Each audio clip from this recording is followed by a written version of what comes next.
शङ्करांश भूम शङ्करार्यपीठसद्गुरून् शुद्धसत्त्वभासुरान् सुवर्त्मनीतभूसुरान् सर्वभूतसौख्यदान् क्षमाकरान् यतीश्वरा. இதுக்கு முன்னாடி உள்ள ஸ்லோகத்தோடு இதுக்கு சம்பந்தம் இருக்கு. இவர் சூதர் என்ன சொல்றார், ருத்ரஹானா நான் ரொம்ப சின்னவன், ரொம்ப சின்னவனா இருந்தாலும், அதாவது ரொம்ப அல்பமாக இருந்தாலும், நீங்களாம் இவ்வளவு பெரியவாளா இருந்தாலும் கேட்கிறவா எல்லாரும் பெரிய வேத வித்துகளா இருக்கா. அப்பேற்பட்டவாளுக்கு நான் எப்படி தேசிகான குரு ஆக முடியும், எப்படி உபதேசம் பண்ணக்கூடியவனாக ஆக முடியும் அப்படின்னு கேட்டா, இவனுடைய ஆஜ்ஞை எப்படி இருக்கு அதனால நான் சொன்னேனே தவிர அதை மீற முடியாது. சிவாஜ்ஞைய மீற முடியாது அப்படிங்கிறதுக்கு திருஷ்டாந்தங்கள் கொடுத்துருக்கார். மகாவிஷ்ணுவே ஜனனம் மரணம் இதை ரெண்டையும் எடுக்கிறாரா சிவனுடைய ஆஜ்ஞையாரு. இதுக்காக அவர் பிறக்கிறார், ஜென்மா எடுக்கிறார், இவர் சொன்னாருங்கிறதுக்காக மறிக்கிறார். அது மாத்திரம் இல்லை, சிவனுடைய ஆஜ்ஞையால்தான் பிரம்மா சர்வ ஜெகத்தையும் அவர் சிருஷ்டி பண்ணிட்டு இருக்கார். சிருஷ்டி பண்ணணும் அப்படின்னு அவர் சொல்லிட்டார், இவருக்கு அந்த வேலையை கொடுத்துட்டார். ஆனா அந்த வேலையை பண்ணிட்டே இருக்கார் இருக்கிற பரியந்தம். அவர் விராட் சம்ராட் ஸ்வராட். விராட் அப்படின்னு சொன்னா ரொம்ப பெரிய விஸ்வரூபமா இருக்கார். சமஷ்டி இல்லையா பிரம்மாவுடைய ஸ்வரூபம், அதனால ரொம்ப பெரியவரா இருக்கார். ரொம்ப வசதியாக அவர் பிரசித்தமா வேற பிரகாசிச்சுட்டு இருக்கார். ஸ்வராட்ங்கிறது தானே பிரகாசிக்கக்கூடியவர், பெரிய சம்ராட்டா இருந்துட்டு இருக்கார். இப்படி இருந்தாலும் அவருடைய ஆஜ்ஞைக்கு கட்டுப்பட்டு சர்வ ஜெகத் கர்த்தாவா இருக்க சிருஷ்டி பண்ற வேலையை வாங்கிட்டு அதை பண்ணிட்டு இருக்கார். அதே மாதிரி சிவனுடைய ஆஜ்ஞையால தான் பிரம்மா விஷ்ணு இவா எல்லாருமே அவர் சொன்னபடி ஏதோ ஒரு சுத்தமான ஒரு ஜந்துவில கூட ஜன்மா எடுக்கிறார். அந்த அந்த ரூபத்துல வரா. கரம் என்ன, கரம்னா கழுதை, உஷ்டம்னா ஒட்டகம், தரவக தருவுன்னா மரம். இந்த மாதிரி அவர் இந்த மாதிரி ஆகணும் அப்படின்னு சொன்னா ஒன்னே ஆயிடுறார். அதனால அவனுடைய உத்தரவின் பேர்ல, அவனுடைய இச்சையின் பேர்ல தான் ஏ விப்ரஹா, விப்ரர்களே நான் உங்களுக்கு எல்லாம் குருவானதுங்கிறது அவருடைய சித்தம், அவருடைய இஷ்டப்படி நடந்திருக்கு, இதுல சந்தேகமே இல்லை.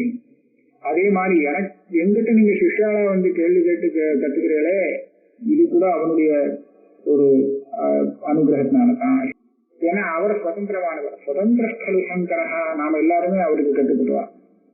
இந்த பரமேஸ்வரன் சர்வ சுதந்திரம் அப்படிங்கறத காண்பிக்கிறதுக்கு ஒரு உதாரணமா என்ன சொல்றாருன்னா, அவர் இருக்கட்டான், அவருக்கு பக்தராக இருக்கிறவாளும் சரி, அந்த பக்தருக்கு பக்தாளா இருக்கக்கூடியவா கூட சுதந்திரமாக ஆயிடுறான்னு சொன்னா, அப்ப அவருடைய சுவாதந்திரத்தை பத்தி கேட்கணுமா?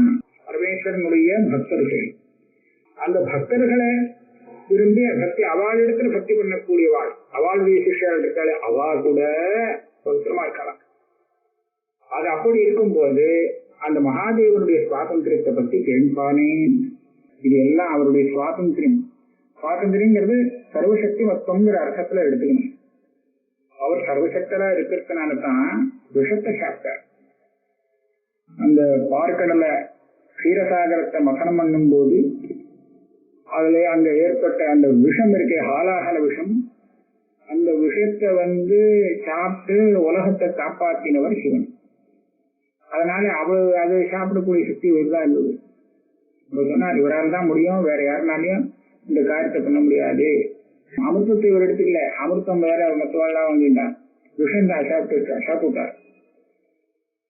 ஒரு தப்பான காரியம் பண்ணினதுக்காக பிரம்மாவுடைய 5வது தலையை சேதனம் பண்ணி இறங்கி விட்டார். இதே மாதிரி விஷ்ணுக்கும் ஏதோ ஒரு தண்டனை எல்லாம் கொடுத்திருக்கார் தப்பான காரியம் பண்ணினதுக்கு. இதெல்லாம் எதனால பண்ணார்? பிரம்மவாதிகளாக இருக்கக்கூடிய முனீந்திரர்களே, இதெல்லாம் அவருடைய சுவாதந்திரத்தை தான் நமக்கு தெரிவிக்கிறது. அந்த பகவானுடைய பிரசாதத்தினாலே, அனுகிரகத்தினாலே என்னால எல்லாமே தெரிந்து கொள்ளப்பட்டதாகிவிட்டது. எனக்கு எல்லாமே தெரிஞ்சுக்கிட்டு அவ்வளவு பழிச்சுன்னு தெரியும். கையில வில்வ பழத்தை வச்சுன்னு பார்த்தா அதுல சந்தேகம் இல்லாம எப்படி நல்லா தெரியுமோ கண்ணுக்கு, அதே மாதிரி எல்லா விஷயமும் எனக்கு தெரிஞ்சிருக்கு. இதனால வந்தது அவருடைய பிரசாதத்தினால். தெரிஞ்சுட்டு சொல்லணுமே.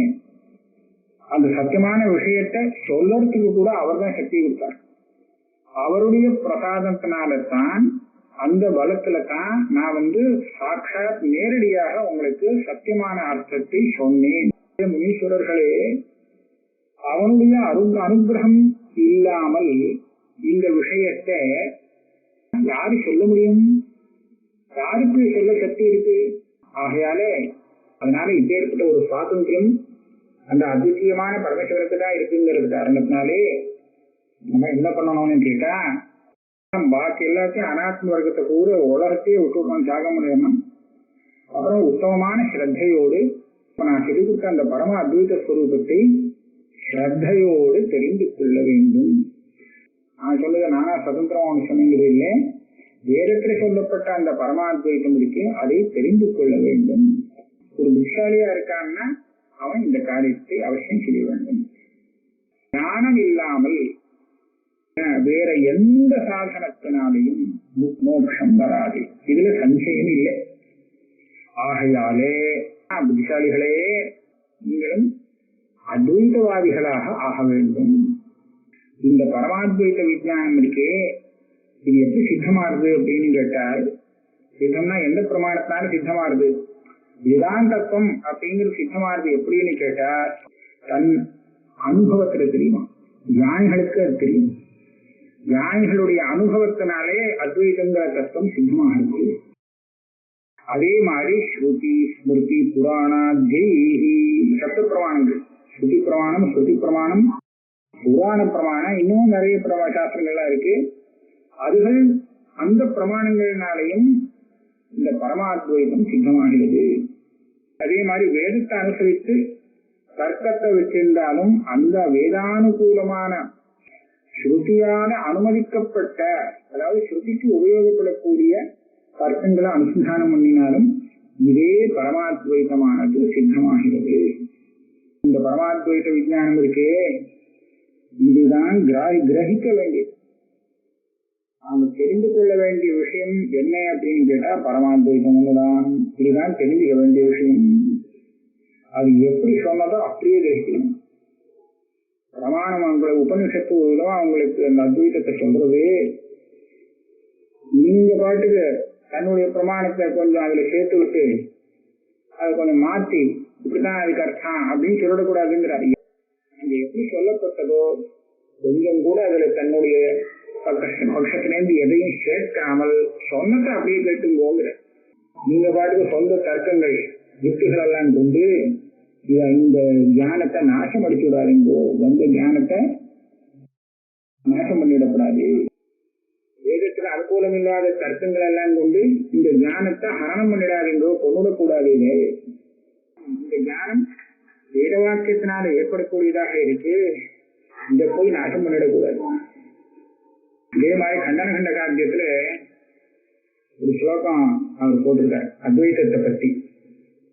ஸ்ரீஹர்ஷர் அவர் சொல்றார், ஏ தீதனா, நல்ல புத்திசாலித்தனத்தை தனமாக கொண்டவர்களே, ரொம்ப பெரிய புத்திசாலிகளே, இப்போ சொன்ன இந்த அத்வைத ஞானத்தை நான் கண்டிக்கிறேன் அப்படின்னு சொல்லி அந்த கண்டிக்கிறதுக்காக தன் புத்திய நீங்க செலவழிக்கிறீர்களே, நீங்க தாராளமா செலவிக்கலாம், வேண்டான்னு சொல்லலே. ஆனா இப்படி இருந்தா நீங்க பண்றது சரி. எப்படி இருந்தா, கையில கழுத்து சிந்தாமணிய வேண்டாம் அப்படின்னு சொல்லி சமுத்திரத்துல போடுறதுக்கு இஷ்டம் இருந்தால், அப்போ இந்த அத்வைத ஞானத்தை நீங்க ஏதோ ஒரு தர்க்கத்தை கொண்டு இத தப்போல சாதிக்கிறதுக்கு தன்னுடைய புத்தியை உபயோகிங்கள் அப்படின்னு சொல்ற. அப்படின்னா என்ன, சிந்தாமணிங்கிறது என்னது? அது மாத்திரம் கிடையாது. சிந்தாமணின்னு ஒரு கல்பிதமான மணி, அது என்னதுன்னு சொன்னா நினைச்சதை கொடுக்கக்கூடியதான். ஒன்னும் பிரயத்தனம் பண்ண வேண்டாம், இவனுக்கு வேணும்னு நினைச்சு விட்டான்னா உடனே சேர்ந்துடும். அதை கொடுக்கக்கூடிய அந்த ரத்னம் அது. இந்த ரத்னம் ஒருத்தனுக்கு கையில கிடைச்சதுன்னு சொன்னா அப்புறம் அதுக்கப்புறம் அவன் எதையுமே அபேட்சிக்க வேண்டாம், இதை வச்சுட்டு எல்லா காரியத்தையும் சாதிச்சுக்கலாம் இல்லையா? அப்பேற்பட்ட ஒரு ரத்னம் கையில தூக்கி விட்டு எறிகிறான், கல்லை விட்டு எறிகிற மாதிரி அப்படின்னு விட்டு எறிகிறான்னா அவனை புத்திசாலின்னு சொல்லலாமா? அசடு இல்லையாவா? ஒன்னா நம்பர் அசடு. அவன் எப்படி அசடோ அதே மாதிரிதான் இந்த அத்வைத தியானத்தை தப்புன்னு சொல்றதுக்காக தன் புத்தியை செலவழிக்கிறவர்களும் அப்படிங்கிறது அங்க சொல்றார் ஸ்ரீஹர்கள். இதையும் அதே மாதிரிதான் சொல்லிட்டு போகணும்.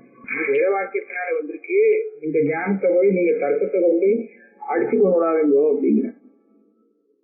சில பேர் இதை ஏமாந்து போறாளாம், அதை காமிக்கிறாரு. இந்த பரமாத்வைதத்தை அவ ஒத்துக்கல, அவ பேதத்தை தான் சொல்றான்.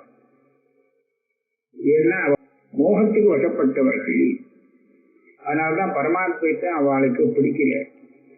பேதத்தையே சித்தாந்தப்படுத்துறான், அதை கல்பிக்கிறான். ஆனா அது ஏன் தப்புன்னு சொன்னா, அந்த பேதம் சத்தியமாக இருக்குமானால்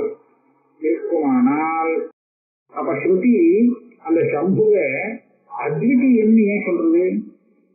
அத்விதீயம்னா சொல்லி இருக்கிறோம், ஏகமே அத்விதீயம் அப்படின்னு சொல்லி எப்பவுமே அந்த சொரூபம் அத்விதீயமா இருக்குன்னு ஸ்ருதி நிரூபணம் பண்றது தப்பு இல்லையோ?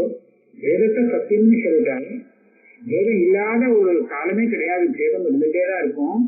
அப்படி இருக்கிறது அத்விதீயமான அந்த பரமாத்ம ஸ்வரூபத்தை நிரூபணம் பண்ணி இருக்கணும் ஸ்ருதியானது. ஆனா அப்படி சொல்லலையே, எங்கேயாவது சத்விதீயம் சொல்லியிருக்கோம். அத்விதீயம் அத்வைதம் இப்படி எல்லாம் தான் சொல்றதே தவிர அத்வைதம் சொல்லவே இல்லை ஸ்வரூபத்தை. இப்படி எல்லாம் ஏன் பேசுறா அப்படின்னு கேட்டா இந்த ஜனங்களுக்கு புரியாது. எதை பார்த்துட்டு இருக்காலோ அதை பத்தி சொன்னா புரியும், தெரியாத விஷயத்தை புதுசா சொல்லும் போது மனசை ஏற்க மாட்டேங்கிறது. அதனால வேதாந்த அர்த்தமாக இருக்கக்கூடியது மகா அத்வைதம் இருக்கே, இந்த அத்வைதத்தை சாதாரண ஜனங்கள்னால தெரிஞ்சுக்க முடியல. நெய்வேத அனுமதி வேத சித்தம் இது, வேத பிரமாண சித்தமா இருந்தாலும் அது தெரிஞ்சுக்க முடியல. இது ஏற்பட்ட இது வேதத்துல வேத பிரமாணத்தினால்தான் அறிய முடியுமே தவிர வேதத்துல தெரிஞ்சத நான் 10% தெரியலையே அப்படின்னு அவன் பார்த்துட்டு வந்தான்னா அது இவனுக்கு கிடைக்காது. வேதத்துல சொன்ன விஷயத்த நம்ம பிரத்யக்ஷத்தினால ஆராய்ச்சி பண்ணி பார்க்க போனா அர்த்தம் மாறிவிடும். இப்ப வேதம் இந்த யாகம் பண்ணினா சொர்க்கம் வரும்னு சொல்றது, உடனே அது வருதா இல்லையா பார்த்துருவோம் அப்படின்னு சொல்லி பரீட்சை பண்ணி பார்த்து ஒன்னும் வரலையே யாகம் பண்ணியாச்சே அப்படின்னு பார்த்தான்னா இங்க சித்தமாகுமா?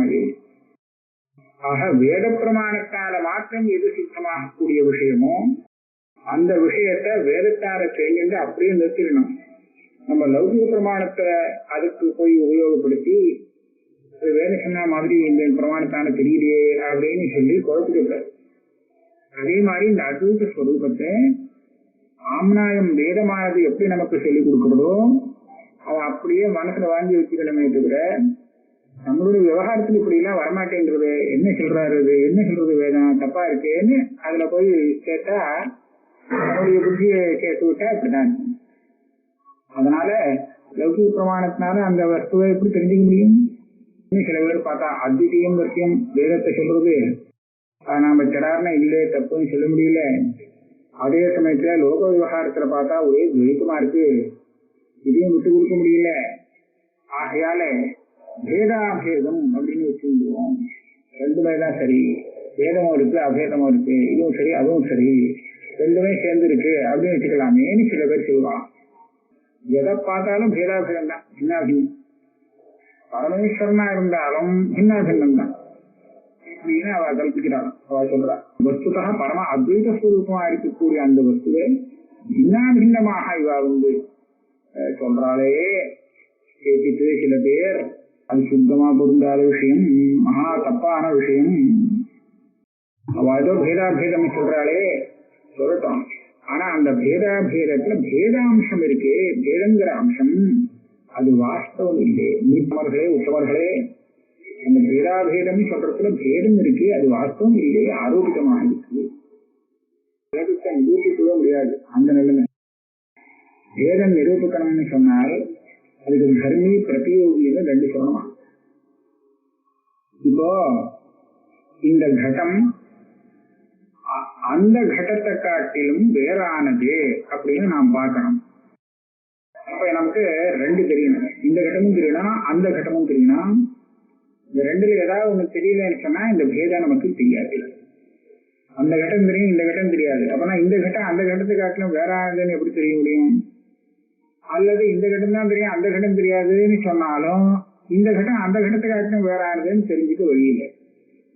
ஆக பேதம் தெரியணும்னு சொன்னது அதுக்கு ரெண்டு தெரிய வேண்டியிருக்கு. ஒண்ணு அந்த பேதத்துக்கு ஆசிரியம் தர்மி, இன்னொன்னு எதுடைய பேதமோ அது பிரதியோகி. ஆக பிரதியோகின்னு ஒண்ணு தெரியணும், தர்மின்னு ஒண்ணு தெரியணும். அப்பதான் அந்த பேதம் தெரிய முடியும். ஆனா பிரதியோகி அல்லது தர்மி அப்படின்னு தெரியறதுக்கு இது பிரதியோகி தர்மின்னு ரெண்டும் தனியா தெரிஞ்சாத்தானே பேதம் தெரிஞ்சுக்க முடியும். தனியா தெரியறதுக்கு பேதம் தெரிஞ்சாதானே அந்த பிரதியோகி தர்மிங்கிறது நமக்கு புரியும். ஆக பேதம் தெரிஞ்சாதான் பிரதியோகி தெரியும், தர்மி தெரியும். பிரதியோகி தர்மி தெரிஞ்சாதான் பேதம் தெரியும். இது அந்யோன்ய ஆச்சரியமா நிக்கிறது. அதனாலதான் இதை நிரூபணம் பண்ண முடியாத விஷயம். இது அனிர்வச்சனியம் அப்படின்னு விட்டுடுன்னு சொல்லியிருக்கார். ஆஸ்திகோத்தமர்களே, ஈஸ்வரனை விட்டால் வேறு எதுவும் கொஞ்சம் கூட இந்த உலகத்துல கிடையவே கிடையாது. எல்லாமே ஈஸ்வர சுரூபமே தவிர அதை விட்டுட்டு தனியா இது ஈஸ்வரன் இல்லாததுன்னு சொல்லி தூண்டு கூட எதையும் காமிக்க முடியாது. அது மாத்திரம் இல்லை, வேதத்தை போய் சத்தியம் சொல்லிட்டு இருக்காளே, இந்த வேதம் இருந்தால் நான் வேறு அவன் வேறுன்னு சொன்னா அந்த வேதத்தை பார்க்கிறவனுக்கு பயம்தான். ஸ்ருதியே திசைக்கு பிரஜாபதி முதல்ல சிருஷ்டியாகி வந்திருக்கார். கண்ணை திறந்து பார்த்தார், இன்னும் வேற எதுவுமே சிருஷ்டி ஆகலை, இவர் தான் வந்திருக்கார். ஒத்துருமே இல்லை, தனியா இருக்கிறத பார்த்து பயந்து சத்தம் போட்டாராம். கத்திட்டார், பயந்துட்டு அலற. ஆனா அவருக்கு மறுபடியும் உடனே உனக்கு யோசனை வருது, நான் எதுக்காக பயந்தேன், எதுக்காக இப்படி பயந்து அலறினேன்? யாராவது இன்னொருத்தர் இருந்தாத்தானே அவனுக்கு நான் பயப்படணும். ஒத்துருமே இல்லைங்கிறதுக்கு யாராவது பயப்படுவாளோ? நான் எதுலேருந்து இன்னும் இருந்தா தானே அதுக்கிட்ட பயப்படணும். இன்னும் இல்லைங்கிற சமயத்துல நான் எதுக்காக பயப்படணும், தேவையே இல்லையே அப்படின்னு யோசிச்சு வைக்கணும் பண்ணாராம். ரெண்டாவது இருந்தா அதுக்கு பயப்படணும் அப்படி அப்படின்னு ஸ்ருதி சொன்னதுனாலே இந்த பேத தரிசனம் இருக்கு பார்த்தீங்களா, அது பயத்துக்கு. பிரஜாபதி எப்படி பயந்தாருன்னு கேட்டா அவருக்கு பிரார்த்தனா சம்ஸ்காரம் அந்த பேத தரிசனத்தினால வந்த வாசனை அவரோட புறக்கத்து கூட வந்துருக்கு. அதனால அந்த வாசனையாலே பயந்துட்டார். ஒன்னும் இல்லாத சமயத்திலும் பயந்துட்டார். ஆனா அந்த வாசனை வாசனை பாட்டுக்கு இருக்கு. ஆனா இவர் போன ஜென்மாவில நிறைய வேதாந்தம் படிச்சு அதை வேற நல்லா மனசுல வாங்கிட்டு இருக்கார்.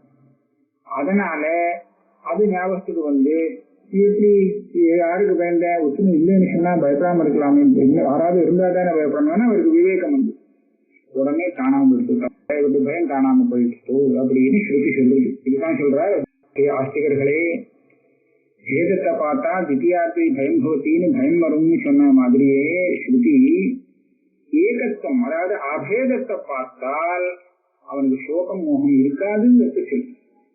ஒரே அத்வைத ஸ்வரூபமா இருக்கக்கூடிய அந்த ஆத்மாவை அவன் பார்த்துட்டானே ஆனால், சர்வபூதத்தையும் ஒரே ஆத்மஸ்வரூபத்தையும் பார்த்தானே ஆனால் அவனுக்கு மோகமாவது சோகமாவது ஏற்பட முடியுமா? ஏற்பட முடியாது. இது சாத்வி ஸ்ருதி, சாத்வான அந்த ஸ்ருதி வாக்கியம் நமக்கு தெரிகிறது, பரம பிரமாணம். அதுதான் நமக்கு எடுத்துக்க வேண்டிய விஷயம். ஸ்ருதியில இப்படின்னு சொல்லியிருக்கு அப்படின்னு சொல்லியிருக்கு, அப்ப எதை எடுத்துக்கிறது, ஒரே குழப்பமா இருக்கேன்னு கேட்பான். அப்ப சொல்றாரு இல்லை ஏகத்துவம். என்ன சொல்ற, அத்வைதமும் சொல்லிருக்கு, அதே சமயத்துல பேதமும் சொல்லியிருக்கு, அதான் சந்தேகமா இருக்கு அப்படின்னா ஸ்ருதி நமக்கு தாற்பயான்னு சொல்லி கொடுக்கக்கூடிய விஷயம் அந்த அத்வைதம் தான், பேதம் இல்லை. பேதம் சொல்லி கொடுக்கிற விஷயமே இல்லை. ஏ பரமாஸ்திகர்களே, பேதம்தான் பரமார்த்தமாக இருக்குமானால் அப்போ அந்த பேதத்தை நிந்த பண்ணக்கூடிய வாக்கியங்களுக்குலாம் நீ என்ன பதில் சொல்லுவேன்? வேதம் ஸ்ருதியில் சொல்லப்பட்ட வாக்கியார்த்தமாக இருக்குமானால் அதுக்கு ஒரு தடவை மரணம் அடைஞ்சு மறுபடியும் மரணத்தை அடையிறான், மறுபடியும் மரணம் அடைக்கிறான். அதாவது புனః ஜனனம் மரணம்ங்கிறது விடாம வந்துட்டே இருக்கு அப்படின்னு சொல்லி வேத தரிசனத்தை நிந்த பண்ணிருக்காளே, அது எப்படி வேதம் தான் தாற்பரிய விஷயமா இருந்தா நிந்த பண்ண முடியும்? ஆகையாலே வேதத்தை நிந்த பண்ணினது ஒண்ணு, அதே மாதிரி ஏகத்துவத்தை பார்த்துட்டானே ஆனால் அதை பார்க்கிறவனுக்கு சோகமோகம் கிடையாதுன்னு அதை ஸ்தோத்திரம் பண்ணினதும் வேதம்தான் தாற்பரிய விஷயம்னு சொல்றவனுக்கு பொருந்தாது. நல்ல சித்திரித்தாளா இருக்கிறதா, அதுக்கும் பரமேஸ்வரனுடைய கருணை வேற இருக்கு, அனுகிரகம் கிடைச்சிருக்கு. அப்படி இருந்தால் அந்த வேதத்திலேருந்து அவளுக்கு பரமாத்வைதம் ஆசிக்கும். வேதம் என்ன சொல்றதுங்கிறது அவளுக்கு தான் புரியுமா? ஈஸ்வரனுடைய அனுகிரகம் இல்லை அப்படின்னு சொன்னால், அவருடைய அனுகிரகம் இல்லாத பட்சத்திலே இவாள் சித்த சித்தியும் வராது, வேதார்த்தமும் பாசிக்க. அதனால சுத்தமாகவும் கருணைக்கு பாத்திரமாகவும் இருக்கிறவாளுக்குத்தான் ஸ்ருதியிலேருந்து அந்த பரமாத்வைதம் பாசிக்க முடியும். அந்த சிவன் இருக்காரே பரமசிவன், அந்த அவருடைய பிரசாதம் பூர்ணமாக நமக்கு கிடைச்சிருந்தாதான் பரமாத்வைத்தங்கிறது நமக்கு பாசிக்க முடியும். சரியாக யதாவத்துல சரியானபடி அந்த பரமாத்வைத்தத்தை நாம புரிஞ்சுக்க முடியும். அப்பதான் அவருடைய அனுகிரகம் இருந்தா தான் இதை புரிஞ்சுக்க முடியும். வேற புத்திசாலித்தனம் இருக்கு அப்படின்னு சொன்னா அதனால புரிஞ்சுக்க முடியும் சொல்ல முடியாது. இந்த பரமாத்வைத்தமானது நமக்கு புரிஞ்சுக்க முடியாது. சிவனுடைய அனுகிரகம் இல்லாதவனுக்கு அந்த பரமாத்வைத்தங்கிறது தெரியாது, பாசிக்காது. சிவனுடைய அனுகிரகம் அதுவும் பரம துர்லபமா. பரம ஆசிரியர்களே அந்த பிரசாதம் அனுகிரகம், சிவனுடைய அனுகிரகம் கிடைக்கிறது கூட துர்லபம் தான். ஆக இவ்வளவு தூரம் விசாரம் பண்ணி கடைசியில உபசம்ஹாரம் பண்றார். ஆகையாலே வேதம் காண்பித்த மார்க்கத்திலே அந்த வழியில போனோமா, அந்த வழியில தான் போனோம். வேற அந்த மதம் இருக்கே, தர்க்க மதம் இருக்கே, அந்த மதம் இந்த மதமும் வேதாபேத மதம்னு அந்த வார்த்தைலாம் அதெல்லாம் பேசாம விட்டுவிட வேண்டியது. வேற விதமான வாதங்கள் இருக்கே, வேதம் காண்பித்த வழியை விட்டுட்டு மற்ற வழிகள் இருக்கே, அது எல்லாத்தையும் தியாகம் செய்துட்டு யாரு மோட்சம் வேணும் அப்படின்னு நினைச்ச அந்த முமுட்சுவானவன் பரம அத்விதீய ஸ்வரூபத்தை ஆசிரியிக்க வேண்டும். பரம அத்வைத ஸ்வரூபம் என்னதுன்னா அதுதான் சிவஸ்வரூபம். அந்த சிவஸ்வரூபனைத்தான், சிவஸ்வரூபமான அத்விதீய தத்துவத்தை தான் ஆசிரியிக்க வேண்டும். வேற வழியில போனா இவனுக்கு மோட்சம் வராது, முமுட்சுவுக்கு அபீஷ்டமான மோட்சம் கிடைக்காது போகும். இப்படியாக இந்த சூத சம்ஹிதையிலே யஜ்ஞ வைபவ கண்டத்திலே சூத கீதையிலே 3வது அத்தியாயம் பூர்த்தியாயிடுத்து.